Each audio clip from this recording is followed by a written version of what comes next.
Welcome to the Luminary Room, your 15-minute daily illumination podcast presented by Nico, writer and analyst behind the voice of 369 Lumineer.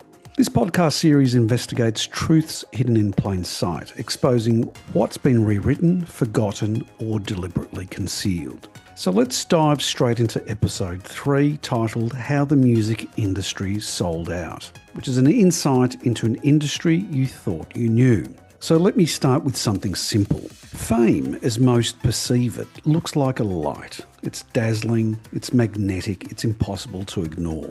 After all, we do live in a society that idolises celebrity, or at least we used to. But remember that lights cast shadows, and in music, those shadows have names: managers, label heads, moguls, the gatekeepers who decide who plays and who doesn't. Today we're talking about something that's been whispered about in green rooms and hinted at between the lines of lawsuits and memoirs. We're talking about the music industry, particularly Faustian bargains and music frequency.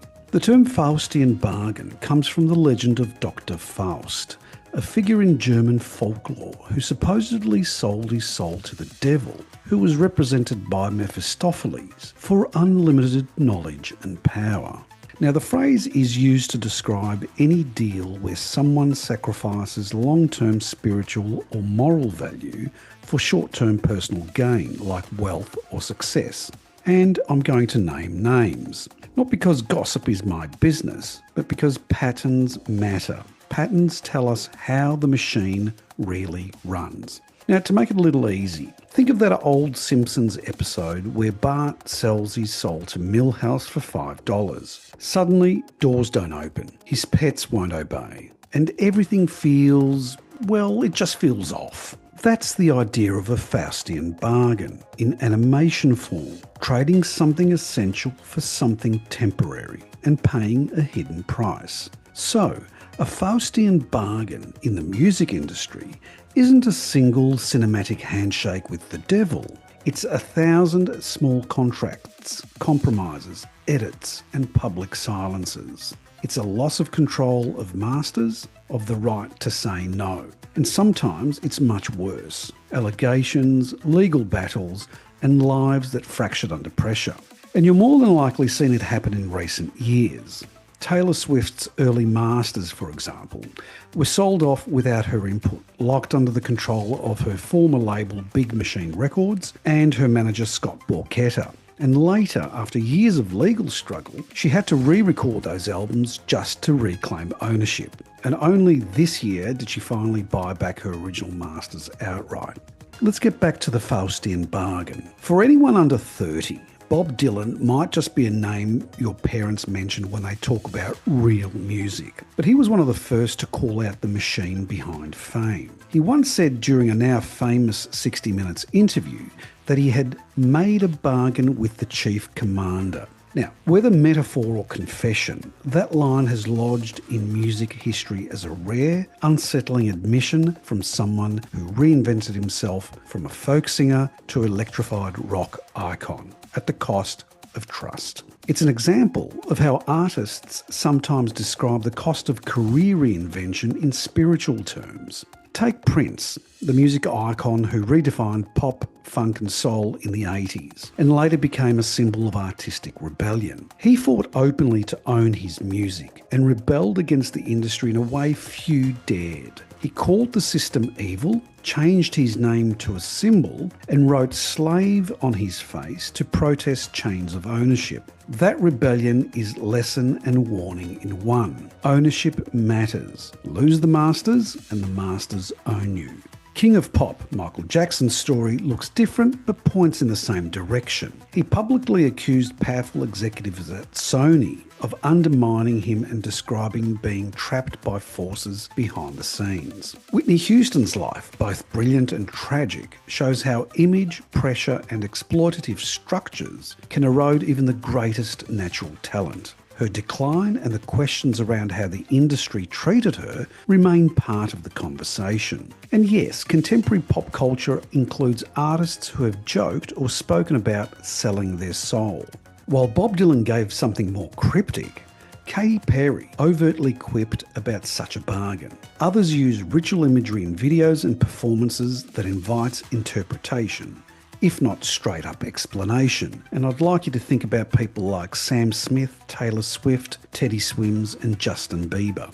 The point is not to sensationalise, but to take seriously the language artists use. Now, let's get specific and uncomfortable. There are names most people would rather not hear implicated in the darker corners of the music business.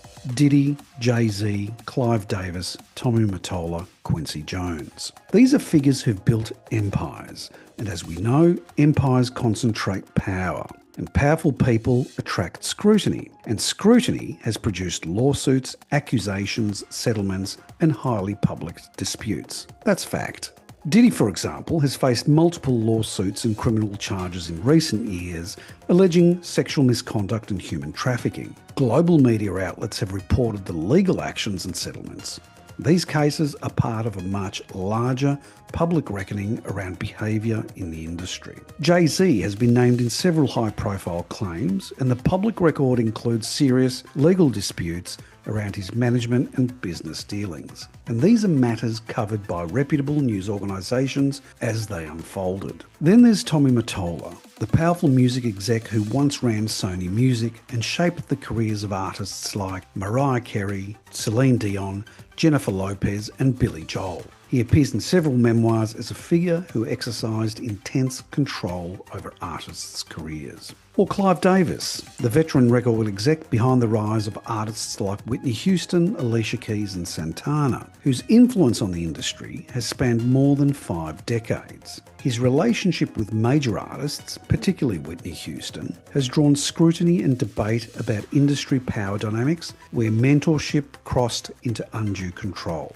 And finally, Quincy Jones, the legendary producer and arranger who shaped the sound of modern pop and soul, who was best known for his collaborations with Michael Jackson. And, of course, his surprisingly unmatched reach across music and film. His name has also been tied to long-standing allegations over the years. Those rumours are vigorously disputed by some involved and denied by others. And the public record shows both claims and rebuttals. That ambiguity in itself is instructive. Powerful figures are both subject and shaper of narrative. But let me be clear, I'm not delivering a trial here. I'm simply pointing out a pattern. When you watch the same mechanics repeat, an artist signs, their image is constructed, think Katy Perry, Sam Smith, Lady Gaga, Rihanna, Miley Cyrus, Teddy Swims, Post Malone, Ariana Grande, I could go on. Masters are controlled, access is limited, dissent is punished. You can draw conclusions about structural pressure. That was the heart of Prince's protest. That was Michael Jackson's complaint. That was Whitney Houston's private collapse. Now, let's turn to the very sounds that the industry engineers to shape us. Frequencies, tuning, and the invisible pressures that artists must obey, no matter their objections. The general acceptance and understanding is that the music we hear today is tuned to 440 Hz, but early in the 20th century, 432 Hz was the natural frequency. Well, I'm going to set the record straight here and offer the verified history in plain terms. Today, A, the musical note, serves as the standard reference pitch for tuning instruments. The tuning of A equates to 440 cycles per second, or A440. And this became widely used during the 20th century and was later formalised in the mid-1970s. Now, if you caught episode 1 of this series, you'll get a sense of just how someone like J.D. Rockefeller could shape and control the masses. Well, music isn't any different. The switch from 432 Hz to 440 Hz wasn't just a technical tweak to appease radio stations, broadcasters, and engineers. It was a deliberate shift because sound is vibration, and vibration shapes thought. They say those in power at the time knew that by adjusting the tuning standard, they could subtly influence mood, reduce resistance, and promote compliance without most people ever noticing. So, here's how the argument goes. Back in the 1930s, influential musical bodies, which were bolstered by big media, radio broadcasting interests, and even nationalist propagandists, pushed to standardise the pitch upward. Institutions in the US and Europe, standards committees, broadcasting corporations, were being supported by powerful funding, including from several financial dynasties. Again, I urge you to think Rockefeller, JP Morgan, Carnegie, Peabody, to lock in the 440 Hz pitch as normal. 432 Hz, by contrast, is more natural, aligned with cosmic patterns, more harmonious to human bodies. Under 440 Hz, people feel more agitated, less grounded, more susceptible. The control then is not shouted, it's whispered. It functions through normalisation. Live orchestras, radio stations, instrument makers all train to 440 Hz. If you tune to 432 Hz today, your instrument is out of step, your work sounds off. Well, that's the narrative we've been sold. So if you accept that premise for a moment, that sound is not neutral, then the shift to 440 Hz isn't just history, it's a mechanism, a bass tone aligned with control. And once that bass line is set, every song, every chord, every lyric comes wrapped in that framing. That said, the underlying message here is that sound matters. Culturally, the story matters because it's another place where control is normalised. Instrument makers, broadcasters, and standard bodies set the tone, literally. Now, let's bring those two threads together, the bargains artists face and the soundscapes they produce. When powerful executives steer careers, they also shape what millions hear, sing and internalise. When a record label decides an artist's image, single or sonic signature, it is, in small but meaningful ways, shaping public taste and behaviour. The melodies, repeated hooks and lyrical refrains become cultural rituals. They enter playlists, cars and bedrooms. They loop, they stick. But we have to ask, what are people internalising when they sing along? Is it just a catchy chorus? Or is it a set of dispositions and norms that make certain behaviours seem normal, desirable or inevitable? The most dangerous moments aren't the obvious propaganda. They're the background hum, the repeated phrases that normalise a worldview. And we shouldn't forget that words are spells, but more of that in another illumination session. Maybe that's why so many people have started to question what really happens at some of these massive concerts. Think of Travis Scott's 2021 Astro World Festival, where thousands said they felt off. They felt drained, disoriented, even before tragedy struck. Many described it as an atmosphere that didn't feel right, as though something in the sound, the frequency, or the energy itself was pulling at them. Whether or not you believe it, it raises an important question. What are we really absorbing when the music hits? Now, I'm not speculating beyond the record. I'm looking at documented events, at patterns in outcomes, and at how power consolidates. That consolidation shapes music, and music ultimately shapes people. So where does that leave us? Well, there are essentially three key takeaways. 1. Be careful who you idolise. Icons are people pushed into archetypes by industries that profit from certainty and spectacle. 2. Be mindful of what you listen to. Not only because every song and its lyrics is a spell, but because repetition shapes tastes, norms, and emotional habits. I encourage you to go back and listen to some of your favourite songs and pay close attention to the lyrics and their message. And 3, pay closer attention to the ledger of ownership. Ownership tells you who controls the message. When masters, catalogues and rights concentrate in a few hands, culture becomes easier to monetize and harder to escape. But I'll close with this. Bargains in music are both dramatic and banal.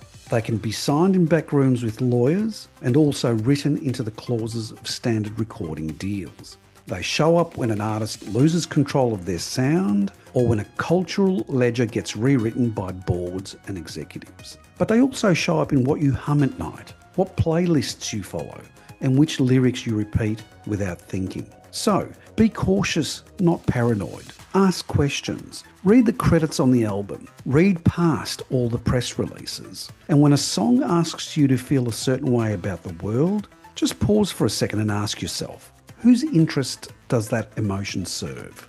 If this episode landed with you, if it made you think twice about the music you stream and the people who build pop's machinery, then the point is made.